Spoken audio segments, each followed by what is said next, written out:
नमस्कार, मैं हूं वंदना चंदेल और आप देख रहे हैं चैनल वन न्यूज़ पर हमारा ये खास कार्यक्रम देश की बात। देश की बात में आज हमारे साथ जो हस्ती मौजूद हैं वो है विजेंद्र गुप्ता जी। बहुत बहुत स्वागत सर आपका। विजेंद्र गुप्ता जी बहुत जानी मानी दिग्गज हस्ती हैं, दिल्ली की राजनीति में और नेशनल पॉलिटिक्स में उनका अपना मुकाम है। आप बेहतर तरीके से जानते हैं कि दिल्ली की अगर सरकार कुछ कह रही है, केंद्र की सरकार को लेकर कुछ कह रही है, तो इसके पीछे एक्शन, रिएक्शन या राजनीतिकीकरण या जो भी मसले हैं उन सबके क्या मायने हैं, क्या मतलब है। विजेंद्र गुप्ता जी, आपसे मेरा सीधा सा सवाल है, हाल में ही दिल्ली की राजनीति और नेशनल पॉलिटिक्स में एक सनसनी सी क्रिएट हो गई है। आम आदमी पार्टी जो इस वक्त कह रही है कि जेटली साहब, अरुण जेटली जी जो हैं, उन्होंने डीडीसीए में अध्यक्ष के पद पर रहते हुए बड़े घपले किए, बड़े घोटाले किए और भ्रष्टाचार में वो काफ़ी हद तक इसमें शामिल थे।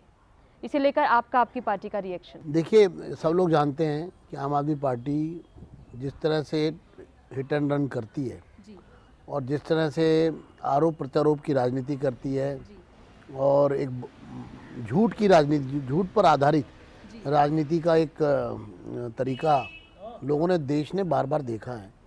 कितनी बार यू टर्न लिए गए हैं और जिस तरह से भ्रष्ट अधिकारियों की पनाहगाह बनी हुई है दिल्ली का सेक्रेटेरिएट, उससे साफ जाहिर होता है कि चूँकि उनके अपने सिपा सलार ऑफिसर भ्रष्टाचार के मामलों में आरोपित हैं, उन पर कार्रवाई चल रही है। उस कार्रवाई पर के कारण शायद लोगों का ध्यान वहाँ से हटाने के लिए इस तरह का अनर्गल प्रचार किया जा रहा है। आम आदमी पार्टी खुद भी जानती है कि वो राजनीति से प्रेरित होकर ये तमाम बातें कह रही है, क्योंकि उनका मेन मकसद तो लोगों का ध्यान मुख्य मुद्दे से हटाना था और मुख्य मुद्दे से हटाकर उसको राजनीति की भेंट चढ़ाना था। विजेंद्र जी, लेकिन आम आदमी पार्टी ये कह रही है कि आ गए बीजेपी वाले, वो सीबीआई को यूज करने लगे सत्ता में बैठते ही, और उसके बाद इन्होंने हमारे यहाँ पे छापेमारी करवा दी जिसका कोई लॉजिक नहीं था। देखिए, राजेंद्र कुमार जिनके ऊपर सीएनजी के किट की परचेज को लेकर के एलिगेशंस 2002 से चले आ रहे हैं और मैंने खुद 19 जून 2015 को सदन में सेक्शन 55 में चर्चा लगाई थी राजेंद्र कुमार जी के जो भ्रष्टाचार के मामले हैं। सितंबर में 19 सितंबर को फिर लगाई थी, लेकिन हर बार चाहे वो सेक्शन 55 में चर्चा लगाई गई हो, चाहे 89 में रेजोल्यूशन लगाया गया, हर बार आम आदमी पार्टी ने और सरकार ने उसको सदन में चर्चा नहीं होने दी, उस पर बात नहीं होने दी। अगर आप इतने पाक साफ थे तो फिर सदन में तो आपका 67 का बहुमत है, हम तो 3 ही है, फिर चर्चा करते और वहाँ सिद्ध करते कि हम जो कह रहे हैं वो गलत है। आप जो कह रहे हैं उससे ऐसा लग रहा है कि आम आदमी पार्टी क्या प्रोटेक्ट कर रही है? प्रोटेक्ट कर रही है, लगातार कर रही है। एक पब्लिक प्रोसिक्यूटर विनोद कुमार शर्मा, जिन्होंने चार्जशीट फाइल की और चूंकि वो उनकी एक एडमिनिस्ट्रेटिव रिस्पॉन्सिबिलिटी थी, लेकिन राजेंद्र कुमार ने विनोद शर्मा पब्लिक प्रोसिक्यूटर को बुलाकर अपने दफ्तर में बुरी तरह बेइज्जत किया और कहा कि तुमने जो ये चार्जशीट फाइल की है, क्या तुमको नौकरी नहीं करनी है?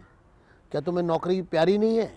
क्या तुम्हें लगता है कि इसके बाद तुम यहाँ नौकरी कर पाओगे? यानी कि एक सीनियर आईएएस ऑफिसर एक पब्लिक प्रोसिक्यूटर को प्रताड़ित करता है क्योंकि उसने कोर्ट के अंदर चार्जशीट फाइल कर दी, उनके अगेंस्ट चार्जशीट फाइल कर दी और उसके बाद उसको ट्रांसफ़र करके पनिशमेंट पोस्टिंग दी जाती है। ये सब खुलेआम दिल्ली की सेक्रेटेरिएट में हो रहा है और एक जगह नहीं हो रहा है, हर जगह हो रहा है। लेकिन केजरीवाल साहब कह रहे हैं कि हम लोग डीडीसीए के मामले में इंक्वायरी आगे बढ़ाने वाले थे और इंक्वायरी आगे बढ़ाते इससे पहले इन्होंने ये काम कर दिया कि छापेमारी करवाओ और हल्ला मचवाओ। दोनों चीज़ों का कोई आपस में तालमेल नहीं है। पहले केजरीवाल जी ने कहा कि वो आए थे और वो डीडीसीए की फाइल ले गए सीबीआई वाले। जब उनको लगा ये सफ़ेद झूठ है और इसमें हम फंस जाएंगे, पकड़े जाएंगे, तो उन्होंने कहा नहीं, वो फाइल उलट पुलट कर देख रहे थे। अब ये एक मुख्यमंत्री को क्या शोभा देता है कि बिना किसी जानकारी के क्या वह मौजूद थे, क्या आप देख रहे थे वो उलट पुलट रहे थे? वह वाहियात एक तरह के आरोप लगाना, वाहियात बात करना और उनके तमाम जितने भी प्रवक्ता हैं या नेता हैं जिस तरह से टीवी पर नौटंकी कर रहे हैं, लोग राजेंद्र कुमार के बारे में पूछ रहे हैं, वो डीडीसीए की बात कर रहे हैं। अरे आप जो सवाल आपसे किया गया उसका जवाब दीजिए। अगर आप उसका जवाब नहीं दे रहे तो यही माना जाएगा कि आप लोगों का ध्यान डाइवर्ट करने के लिए वो मुद्दे उठा रहे हैं जिनका कोई जो लेकिन तर्कसंगत आपको नहीं है। लगता है कि पब्लिक डोमेन में, पब्लिक फोरम पर आकर कोई पार्टी जो तथ्यों के साथ आई है और ये कह रही है कि भाई ये तमाम तरीके के घोटाले हैं, 90 करोड़ का हिसाब किताब है नहीं, अरुण जेटली साहब अध्यक्ष थे, वो हवा में बात कर रही है? वही तो हम कह रहे हैं कि पॉलिटिकल ब्लेम गेम हो रहा है, लेकिन जब तथ्य सामने आते हैं तो भाग जाते हैं। नहीं, वो तो कह रहे हैं हमारे पास तथ्य हैं। तथ्य मैं तो आप पूछिए, मैं आपका जवाब देता हूँ। ये तो सारे तथ्य, एक एक फैक्ट, फिगर, वो तो ऑडिट। कह रहे हैं 24 करोड़ रुपए सैंक्शन किए थे, वो फिर 90 करोड़ बढ़ा के वही 114 तो हमने करवा कहा ना, दिए। वही तो हिट एंड रन और झूठ की राजनीति कर रहे हैं। जब इस मामले में डीडीसीए ने एक एक पेपर इंट्रोड्यूस कर दिया, दे दिया, उनको भी दे दिया कि ले जाइए, प्रेस को दे दिया, तब वो चुप हो गए। मतलब आप हिट एंड रन, जब आपने कहा 57 करोड़ से 114 करोड़, तो उन्होंने कहा 57 करोड़ में ECIL ने तो स्ट्रक्चर खड़ा किया था, ईट गारा का और इंजीनियरिंग का था। उसके बाद आप घर बनाते हैं तो आप जब एक स्ट्रक्चर खड़ा करते हैं, उसमें दरवाजे भी लगते हैं, उसमें 45,000 27,000 कैपेसिटी थी। ये खर्चे वाली बात जो है हाँ, उसको कहा जा दो रहा है। गुना एक स्टेडियम जो 2 गुना कैपेसिटी का हो गया और वर्ल्ड लेवल का हो गया, और जिसमें तमाम जो फैसिलिटीज हैं वो मॉडर्न फैसिलिटीज आ गई। और हम तो प्राइड, ये तो प्राइड का इशू है दिल्ली के लिए कि आज हमारे पास एक ऐसा स्टेडियम है क्रिकेट का जो वर्ल्ड क्लास का है और जिसकी कैपेसिटी 2 गुनी हुई है। सरकार का एक भी पैसा खर्च नहीं हुआ। हम तो चैलेंज करते हैं, ये अभी तक शिकायत लेके कहाँ गए हैं? इन्होंने कहाँ शिकायत दर्ज कराई है बताएं? हम जानना चाहते हैं सिर्फ टीवी चैनल पर आकर बोलना और झूठ बोलना, उसके अलावा क्या उन्होंने पिछले 1 साल में, 2 साल में, 3 साल में, जब 2013 में यूपीए की गवर्नमेंट थी और यूपीए के ऊपर तमाम भ्रष्टाचार के आरोप हम लगा रहे थे, एनडीए लगा रहा था, बीजेपी लगा रहा था और उनके मंत्री जेल जा रहे थे। 10 साल से कांग्रेस शासन में थी। अगर स्टेडियम तो 2007-2008 में बना था, तो अगर उसमें अगर घपला था तो कांग्रेस क्या छोड़ती? आप बताइए, उन्होंने जांच की बाकायदा। 2000 आम आदमी पार्टी कोई लीगल फाइट इसके खिलाफ नहीं करती है, वो सिर्फ हंगामा मचाती है। बिल्कुल पॉलिटिकल स्टेटमेंट देते हैं और सिर्फ अपनी स्किन सेव करने के लिए, क्योंकि भ्रष्टाचार में उनके लोग पकड़े जा रहे हैं और भ्रष्टाचार में उनके लोग जेल गए हैं, भ्रष्टाचार में उनके मंत्रियों को हटाया गया है। 10 महीने में 6 में से 2 मंत्री तो भ्रष्टाचार में आपने लेकिन वो ये हटाए। कह रहे हैं कि हमने तो पहले अपने एक IAS अधिकारी को इसीलिए हटा दिया था, हम इनको क्यों बचाएंगे? हमारा यही कहना है। कोई निजी स्वार्थ ही नहीं है। अगर वो इतना पाक साफ होते तो वो खुद कहते कि अगर कोई भ्रष्टाचार का आरोप किसी हमारे ऑफिसर पे है तो उसकी जांच होनी चाहिए। और आप एक ऑफिसर को पूरी पार्टी मिलकर प्रोटेक्ट कर रही है, चीफ मिनिस्टर खुद आके कहते हैं, तो ध्यान डाइवर्ट कर रहे हैं, लोगों को गुमराह कर रहे हैं। मेरे दफ्तर पर रेड हो गई, जबकि रेड हुई थी राजेंद्र कुमार।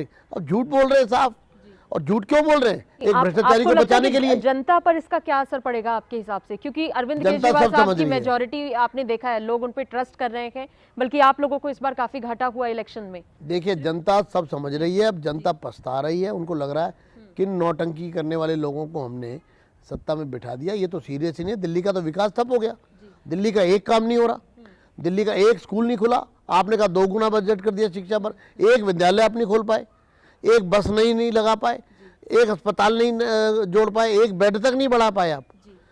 मतलब कुल मिला करके आपने कहा वाईफाई दें, कहाँ है वाईफाई? मैं जानना चाहता हूँ, क्या आप अपना फोन वाईफाई यूज कर रहे हैं दिल्ली में? फिलहाल तो ये संभव नहीं हुआ है अभी। सेंट्रल सीपी में हम लोग देखते हैं थोड़ा बहुत वहाँ पे चेंज है, या नई दिल्ली रेलवे स्टेशन पर वो तो सेंट्रल गवर्नमेंट कर रही है। वो यही तो हम बता रहे हैं, जो आपने बताया, जो भी चीजें वो केंद्र सरकार ने किया है, जो कुछ भी किया केंद्र सरकार ने किया। फिर इन्होंने कहा कि CCTV कैमरा लगेंगे। मैंने सवाल पूछा विधानसभा में कि आपने कहा था कि 15 लाख CCTV कैमरा लगेंगे, अभी तो 15 भी नहीं लगे हैं, तो उसके लिए क्या योजना है? तो मुझे बड़ी हैरानी हुई, मंत्री जी ने इशारा किया कि भाई इस पर चर्चा नहीं करनी, और चर्चा नहीं होने दी।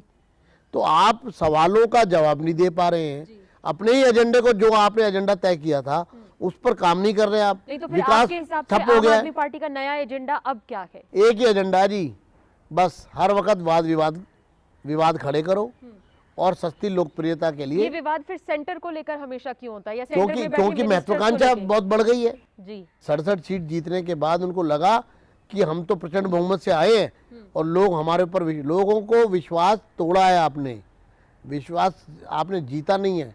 विश्वास जीतते तो काम करके दिखाते, विश्वास किया था लोगों ने, इसमें कोई दो राय नहीं है। 67 सीटें जब आई, लेकिन पिछले 10 महीने में जब कोई काम आपने नहीं किया और सिर्फ विवाद करते रहे, झगड़ते रहे और एक लपड़बाजी करते रहे, एक तरह का नॉन सीरियस बिहेवियर आप लोगों का रहा, तो लोग अब पछता रहे हैं, पूरी तरह पछता रहे हैं। विजेंद्र पूरी गुप्ता तरह। जी, डीडीसीए वाले मामले में स्पेशली आप लोग अब आगे बीजेपी क्या रणनीति अपनाने जा रही है, या सिर्फ आप लोग भी प्रेस कॉन्फ्रेंस करके मनाही ही करते रहेंगे, खंडन नहीं, करते रहेंगे? हम तो देखिए चुनौती देते हैं, जो लोग आरोप लगा रहे हैं वो उनको सिद्ध करें, जांच के लिए जहां जाना जाए, मतलब कोर्ट में आए, जो कोर्ट जाए, कुछ तो करें।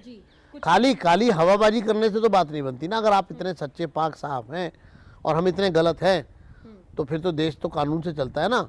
आम आदमी पार्टी जो कह रही है इस वक्त बीजेपी के बारे में, उसे समझना आसान है कि ये विरोध की राजनीति है, या राजनीति कुछ इसी तरह से होती है, कोई एक्शन कोई रिएक्शन समझ आता है, लेकिन भीतर से यानी घर में से जब विरोध के स्वर उठने लगे तो क्या करेगी बीजेपी? इस पर बातचीत करेंगे सर आपसे। फिलहाल एक छोटा सा ब्रेक और बहुत जल्द वापसी। आप देखते रहिए देश की बात।